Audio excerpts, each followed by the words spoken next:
Di dalam hidup manusia, perlu adanya keseimbangan antara kecerdasan emosional dengan kecerdasan spiritual. Dengan keseimbangan tersebut, maka manusia bisa menyeimbangkan pula antara pekerjaan dengan ibadah. Keduanya juga termasuk dari 6 dimensi wellness lifestyle. Emotional wellness merupakan suatu sikap optimis dan positif dalam diri seseorang. Dan untuk mencapainya dapat dilakukan dengan peka terhadap perkataan hati sendiri maupun optimis dalam menjalani kehidupan. Sementara untuk meraih kecerdasan intelektual, emosional, dan spiritual dapat diperoleh dengan berbagai cara, yang salah satunya dengan media tasawuf. Dalam kecerdasan spiritual juga bisa dicapai dengan membuka mata serta pola pikir seseorang terhadap kehidupannya. Pada era modernisasi seperti saat ini, kita dituntut untuk menjadi seorang muslim yang mampu mengembangkan inteleknya sehingga seorang muslim tersebut bisa memiliki kemampuan dialogis dan fungsional terhadap perkembangan iptek. Secara prinsip, tiada seorang pun yang dapat menafikan adanya konsep tasawuf dalam tradisi Islam. Tasawuf terbukti sangat berkesan dalam mendidik jiwa manusia, memberikan ketenangan hati, dan mengisi kekosongan jiwa. Sehingga setelah memahami kepentingan tasawuf ini, banyak sarjana muslim mengatakan bahwa ia adalah salah satu aspek penting dalam ajaran Islam. Said Hussein mengatakan bahwa tasawuf serupa dengan nafas yang memberikan hidup.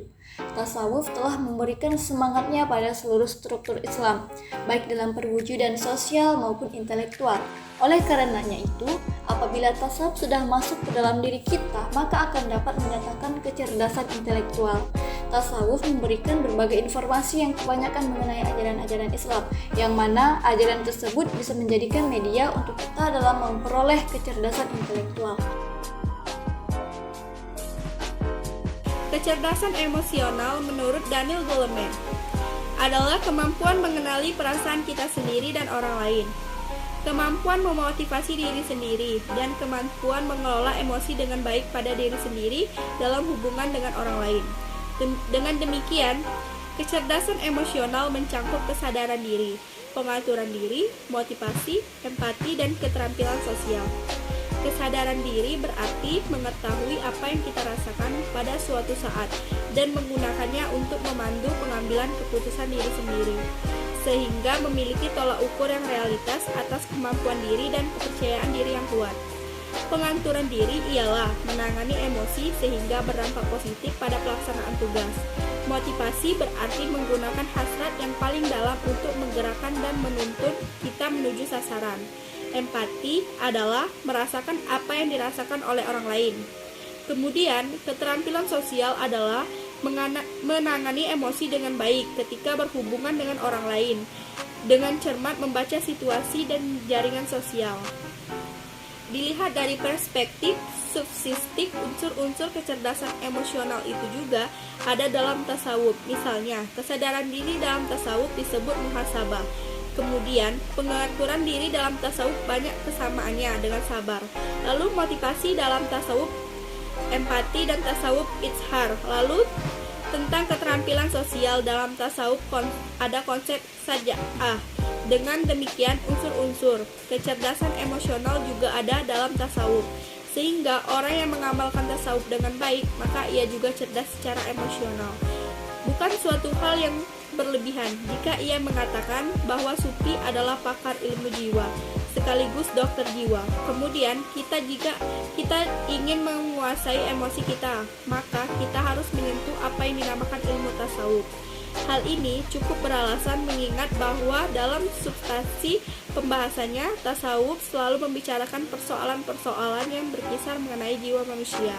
Orang yang sehat mentalnya ialah orang yang selalu bahagia dalam dirinya karena ia dapat merasakan bahwa dirinya berguna, berharga, dan mampu menggunakan semua potensi dan bakatnya semaksimal mungkin dengan cara membawanya pada kebahagiaan dirinya dan orang lain. Sedangkan golongan yang kurang sehat mentalnya sangatlah luas, mulai dari yang paling ringan sampai yang paling berat, dari orang yang merasakan ketergangguan ketentraman hatinya sampai orang yang sakit jiwa. Gejala-gejala umum yang kurang sehat dan dapat dilihat dari beberapa segi antara lain perasaan, pikiran, kelakuan, dan kesehatan. Berbagai penyakit tersebut akan timbul pada manusia yang tidak tenang hatinya, yaitu hati yang jauh dari Tuhannya harus diakui Jiwa manusia yang sering sakit, ia tidak akan sehat sempurna tanpa melakukan perjalanan menuju Allah Subhanahu wa Ta'ala. Bagi orang yang dekat dengan Tuhannya, yang akan tampak dalam kepribadiannya adalah pribadi yang tenang, dan perilakunya pun akan menampakkan perilaku atau akhlak-akhlak yang terpuji. Semua ini tergantung pada kedekatan manusia dengan Tuhannya. Selanjutnya, tasawuf sebagai media meraih kecerdasan spiritual. Kecerdasan spiritual, menurut Marcel Sinetar, adalah pikiran yang mendapat inspirasi, dorongan, dan aktivitas yang terinspirasi dari esnis atau penghayatan ketuhanan yang di dalamnya kita semua menjadi bagian. Orang yang tingkat kecerdasan spiritualnya tinggi adalah orang yang mengenal dirinya lebih baik. Jadi kecerdasan spiritual berikutnya adalah bersikap responsif pada diri yang paling dalam. Jadi kecerdasan spiritual selanjutnya adalah mampu memanfaatkan dan mentransendenkan kesulitan atau penderitaan. Adapun dilihat dari perspektif sufistik, ciri-ciri kecerdasan spiritual itu juga terdapat pada tasawuf. Misalnya motif yang dalam, kecerdasan yang tinggi, dan sikap responsif terhadap diri menurut tasawuf dapat diwujudkan dengan berbagai cara seperti tafakur, dan uslah. Dalam tasawuf terdapat prinsip-prinsip positif yang mampu mengembangkan masa depan manusia seperti melakukan introspeksi baik dalam kaitannya dengan masalah-masalah vertikal maupun horizontal. Kemudian meluruskan hal-hal yang kurang baik, selalu bersikir kepada Allah Subhanahu wa Ta'ala sebagai sumber gerak, sumber kenormatifan, sumber motivasi, dan sumber nilai-nilai yang dapat dijadikan acuan hidup. Dengan demikian, seseorang bisa selalu berada di atas sunnatullah dan siratul mustaqim. Ilmu tasawuf tampaknya merupakan jawaban yang paling tepat sebagai corak batin dalam ilmu fikih. Corak batin yang dimaksud adalah ikhlas dan khusyuk dalam menjalani suatu spiritual kepada Allah. Bahkan, ilmu ini mampu menumbuhkan kesiapan manusia dalam melaksanakan hukum-hukum fikih karena dalam pelaksanaan kewajiban manusia tidak akan sempurna tanpa perjalanan rohaninya. Kemudian dalam hal lain yaitu dalam kondisi spiritual sampai mencapai tingkat marifah, seseorang akan merasa tak berdaya di hadapan Tuhannya kecuali ia hanya mampu menyaksikannya. Demikian yang dapat saya sampaikan. Terima kasih. Wassalamualaikum warahmatullahi wabarakatuh.